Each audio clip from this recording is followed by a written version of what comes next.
Reading English is often okay if you've got plenty of time to do it.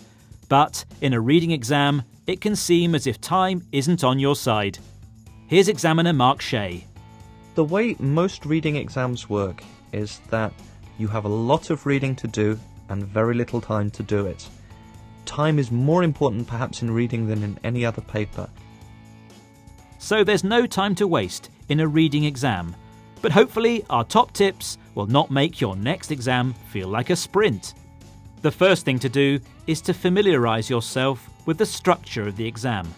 Remember to do plenty of reading practice tests, preferably in timed conditions. And get feedback, either from your teacher or by checking your answers with answer keys where possible. When you do the real exam, begin by reading the instructions carefully so you know exactly what you're required to do.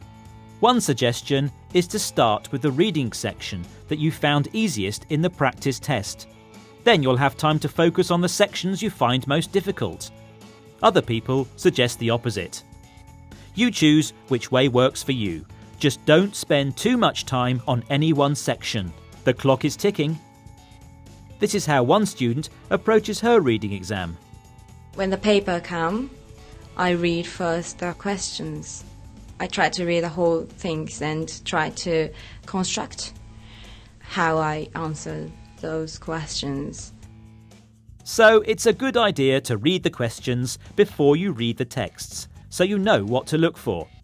You could skim to find the main idea of a section of text, or scan to find specific details such as keywords, details, phrases or synonyms from the questions.